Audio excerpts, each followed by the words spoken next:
तो आप यहाँ देख सकते हैं कि जीके के स्टूडेंट्स को कितना फ़ायदा होने वाला है, जो इसके बारे में जो जानकारी रखते हैं या ये पोर्शन जिन्होंने तेज़ कर लिया उनको सीधे 10 नंबर का फ़ायदा होने वाला है। तो नमस्कार साथियों, उम्मीद करते हैं आप सभी लोग स्वस्थ होंगे।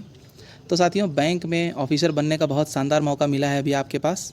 गवर्नमेंट जॉब की तैयारी करने वाले साथियों को IBPS PO का बड़ा बेसब्री से ही इंतज़ार रहता है। जैसा कि आप देख सकते हैं कि ऑफिशियल नोटिफिकेशन आउट हो चुका है आपके लिए। तो मैं आपको ऑफिशियल नोटिफिकेशन के माध्यम से ही इसके बारे में संपूर्ण जानकारी दूंगा, खुद से टाइप करके या लिख करके नहीं दूंगा, ताकि आपको सटीक जानकारी प्राप्त हो सके दोस्तों।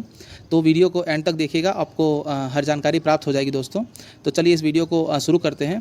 आप यहाँ देख सकते हैं सबसे पहले इंपॉर्टेंट डेट्स के बारे में बताया गया है। यहाँ ऑनलाइन रजिस्ट्रेशन भरने का जो टाइम है वो है 1 तारीख से लेकर 21 तारीख तक। 1 जुलाई से लेकर के 21 जुलाई लास्ट डेट है इसकी। तो दोस्तों इसको फॉर्म को जल्दी से जल्दी आप भर दीजिएगा। इसके बाद जो आप यहाँ पे देख सकते हैं कि प्रिलिमिनरी का जो एग्ज़ाम कंडक्ट होगा वो होगा अगस्त में दोस्तों। यहाँ दिया हुआ है साफ साफ इनका टेंटेटिव डेट। और इसके बाद जो उन्होंने उसके रिज़ल्ट के बारे में बताया कि वो सितंबर में आ जाएगा। उसके बाद जो मेंस का जो एग्ज़ाम होगा वो होगा अक्टूबर में दोस्तों। और उसके बाद जो पर्सनालिटी टेस्ट या इंटरव्यू आप जिसको कहेंगे वो होगा नवंबर दिसंबर में दोस्तों। नवंबर दिसंबर में इसका टेंटेटिव डेट दिया गया है। और ये बैंकिंग ही एकमात्र ऐसा एग्ज़ाम है जो टाइमली होता है दोस्तों। रिज़ल्ट भी समय पर आता है। अगर जल्दी नौकरी चाहिए आपको तो इसका फॉर्म जल्द से जल्द आप भर दीजिएगा।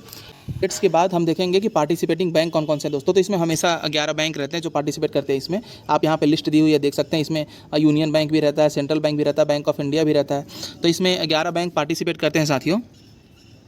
सबसे मुख्य और सबसे मोटिवेटिंग पॉइंट देखते हैं कि इसकी सैलरी कितनी है साथियों। तो इसकी सैलरी का ये एक पैमाना दिया गया है। आप ये 1000 पैमाना छोड़ के आप एक बात समझ जाइए कि इसका जो स्टार्टिंग सैलरी है वो 70 से 80 हज़ार के बीच में रहती है। इसमें मेरे पहचान के 2-3 दोस्त भी अभी जॉब उनकी लगी हुई है दोस्तों। तो उनकी बेसिक सैलरी जो स्टार्टिंग की सैलरी है वो 70 से 80 हज़ार के बीच में ही आती है। तो ये सब आप पैमाना छोड़ के आप ये समझ जाइए कि आपकी सैलरी बहुत ही शानदार होने वाली है दोस्तों। हम देखेंगे कि वैकेंसीज़ के बारे में साथियों। तो यहाँ आप देख सकते हैं कि वैकेंसी इन्होंने 5208 वैकेंसी यहाँ पे दिखाई हुई है जो अभी तक रिपोर्ट हुई है। आप जानते हैं कि इसकी इनिशियल वैकेंसी 5208 है और ये लास्ट में जाते जाते इसकी वैकेंसी बढ़ जाती है। लगभग 6500 तक इसकी वैकेंसीज आ जाएंगी। 5208 के अलावा आप यहाँ देख सकते हैं दोस्तों कि जो 3 बैंक है, एक है इंडियन बैंक और एक है यूको बैंक और इसके साथ एक है यूनियन बैंक। इन तीनों बैंकों ने अभी तक NR अर्थात नॉट रिपोर्टेड, इन्होंने अपनी वैकेंसी को रिपोर्ट नहीं की हुई है। तो जब ये वैकेंसी को रिपोर्ट करेंगे उसके बाद आप देखेंगे कि इसकी वैकेंसी में अपने आप उत्तरोत्तर वृद्धि हो जाएगी दोस्तों। तो ये जो 5208 है ये बढ़ के 6000 या 6500 या उससे भी ज़्यादा जा सकती है दोस्तों। तो ये काफ़ी शानदार मौका है आप सभी के लिए कि आप एक अच्छी शानदार ऑफिसर वाली जॉब अपने हाथ में ले सकें, जो भी गवर्नमेंट जॉब की तैयारी कर रहे हैं साथियों। उसके बाद जो सबसे मुख्य बिंदु और बचता है दोस्तों वो बचता है कि एज क्राइटेरिया। आप यहाँ पे देख सकते हैं कि एज आपका 20 साल मिनिमम होगा और 30 साल मैक्सिमम होगा। और इसके साथ साथ आप देखेंगे कि जो आपका टाइम यहाँ पे दिया हुआ है वो 2 जुलाई 1995 के बाद आपका जन्म हुआ हो या उसी डेट पे जन्म हुआ हो। और जो लास्ट डेट दी हुई है वो है 1 जुलाई 2005 दोस्तों, या इसी डेट पे ही रहना चाहिए आपका। इसके साथ साथ हम जानते हैं कि एज रिलैक्सेशंस भी मिलते हैं। तो जैसा हम जानते हैं कि SC ST के लिए 5 साल, OBC के लिए 3 साल और इसके साथ साथ जो PWD कैंडिडेट्स होते हैं उनके लिए 10 साल। और इसमें अलग अलग टाइप का आप देख सकते हैं कि एक्स सर्विसमैन के लिए अलग अलग कैटेगरी में जो एज रिलैक्सेशन है दोस्तों वो प्राप्त होता है। तो आप मेनली ये समझ जाइए कि जो क्राइटेरिया वो मिनिमम 20 साल है और मैक्सिमम 30 साल है। उसके साथ साथ ये अलग अलग जो एज क्राइटेरिया में जो छूट मिलती है, रिलैक्सेशन मिलता है, उसके बारे में यहाँ दर्शाया गया साथियों। इसके बाद हम चलते हैं एजुकेशन क्वालिफिकेशन के बारे में हम जानकारी यहाँ लेते हैं। देख सकते हैं आप यहाँ उसके बारे में दर्शाया गया है। तो जो एजुकेशन क्वालिफिकेशन है दोस्तों ये सीधे सीधे आप ये मान के चलिए कि एक आपके पास अगर कोई सी भी ग्रेजुएशन डिग्री है साथियों तो आप इसके लिए एलिजिबल है। आप यहाँ देख सकते हैं लिखा हुआ है कोई सी भी ग्रेजुएशन डिग्री हो, आपके कितने भी % मार्क्स हो वो मायने नहीं रखता, बस आपके पास ग्रेजुएशन होना चाहिए। और ग्रेजुएशन जो इसका लास्ट डेट आप यहाँ पे देख भी सकते हैं लिखा हुआ है कि 21 जुलाई जो आपका इसका लास्ट डेट है, 21 जुलाई फॉर्म फिलअप करने का, उस डेट तक आपका ग्रेजुएशन कंप्लीट हो जाना चाहिए। ज़रूरी नहीं है कि आपकी डिग्री हाथ में आ जाए, आपका प्रोविजनल भी हो तो भी, या फिर आपका रिजल्ट अगर आ गया है तो भी आप इसको फॉर्म भरने के लिए एलिजिबल होंगे साथियों। आप ये बात समझ जाइए। तो इसके बाद साथियों हम आगे चलते हैं और देखेंगे कि इसमें एप्लीकेशन फ़ीस कितना लगता है दोस्तों और चार्जेस कितने हैं। तो यहाँ पे उसके बारे में दिखाया गया है कि SC ST और PWBD के लिए आप देख सकते हैं कि 175 रुपये लगेगा। और उसके अलावा जो अदर कैंडिडेट्स हैं उनको 850 रुपये की फ़ीस इसमें लगती है साथियों। ये आपको जानकारी होगी ही। इसके बाद दोस्तों जो सबसे मुख्य वजह है जो हम सभी जानना चाहते हैं कि इसमें चेंजेस क्या क्या हैं दोस्तों। तो हम अभी तक मुख्य बिंदु जानने के बाद हम ये देखते हैं कि इस एग्ज़ाम में पैटर्न में चेंज क्या क्या आए हैं। जैसा कि मैंने बताया कि GS के पैटर्न में और रीजनिंग के पैटर्न में चेंजेस जो इसमें देखने को मिले हैं, नंबर्स बढ़े हैं घटे हैं। तो दोस्तों इसमें जो सबसे मेन बिंदु है वो यही है कि पैटर्न में क्या चेंजेस आए। तो इसके बारे में दोस्तों हम आपको यहाँ पे बताते हैं साथियों। तो आप यहाँ देख सकते हैं कि प्री का जो सिलेबस है उसके बारे में यहाँ दिखाया गया है दोस्तों कि प्रीलिम्स के लिए, प्रीलिमिनरी एग्ज़ाम के लिए जो दिया हुआ है यहाँ पे पैटर्न, वो देख सकते हैं आप। तो इसमें साथियों जो इंग्लिश का है सेम टू सेम है, उसका इंग्लिश में कोई चेंज नहीं आया है। और जो है सेकेंड नंबर पे क्वांटिटेटिव एप्टीट्यूड लिखा हुआ है दोस्तों। तो जो आप यहाँ देख सकते हैं कि यहाँ पे जो यहाँ 30 नंबर के हो गए हैं दोस्तों।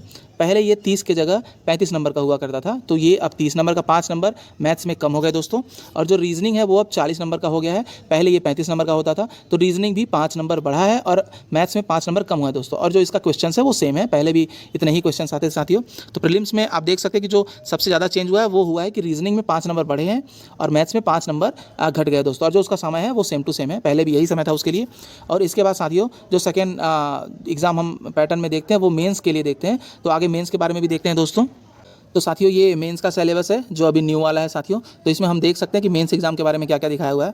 तो इसमें जो चेंजेस आए हैं वो मैं पहले बता दूं आपको कि ये जो पहला पॉइंट है यहाँ रीजनिंग लिखा हुआ है। पहले इस बिंदु में रीजनिंग और कंप्यूटर नॉलेज के बारे में लिखा रहता था, तो कंप्यूटर का शब्द हटा दिया, वैसे क्वेश्चन कंप्यूटर के नहीं आते थे।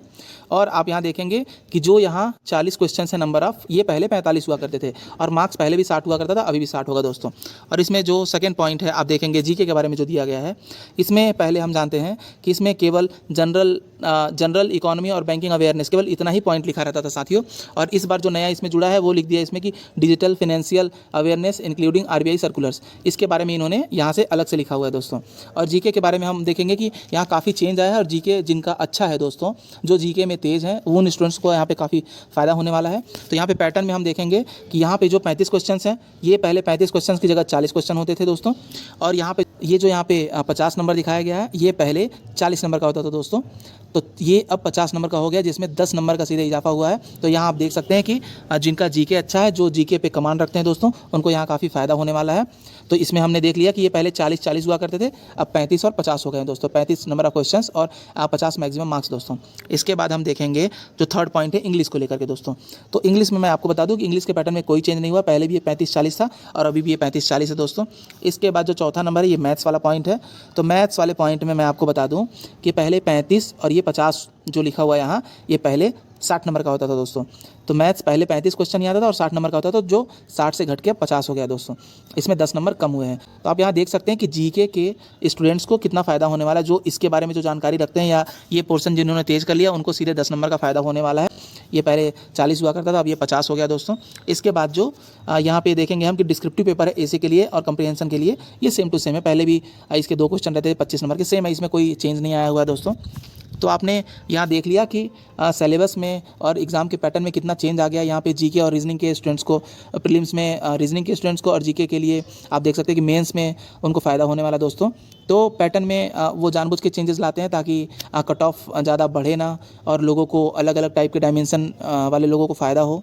इसमें मैंने आपको लगभग सारे पॉइंट ही कवर हो गए, जैसे इंपॉर्टेंट डेट्स के बारे में बता दिया मैंने, पार्टिसिपेटिंग जो बैंक्स थे उनके बारे में मैंने बता दिया कि 11 हैं, इनके सैलरी जो है उसके बारे में बता दिया, वैकेंसी के बारे में बता दिया, एज जो है उसको बता दिया, एज क्राइटेरिया, और जो क्वालिफिकेशन आपका दिया गया उसके बारे में मैंने बता दिया दोस्तों, और एप्लीकेशन फ़ी कितना है वो भी मैंने बता दिया दोस्तों, और जो मतलब जो भी जानकारी है और जो पैटर्न में जो चेंज आया है वो भी मैंने बता दिया साथियों। तो आशा करता हूँ कि आपने सारी चीज़ों को अच्छे से समझा होगा, आप सारे चेंजेस को, इसमें जो भी जानकारी दी हुई है उसको आप अच्छे से समझ चुके होंगे। और आपको अगर लगता है कि आपको ऑफिसर बनना है, आपकी तैयारी अच्छी है, तो आप ये एग्ज़ाम फॉर्म ज़रूर भर दें। बैंकिंग का एग्ज़ाम तो थोड़ा हार्ड होता है, लेकिन इसमें जो पोस्ट मिलेगी प्रोबेशनरी ऑफिसर की मिलेगी, बहुत ही अच्छी पोस्ट होती है साथियों, जैसा कि आप जानते भी हैं।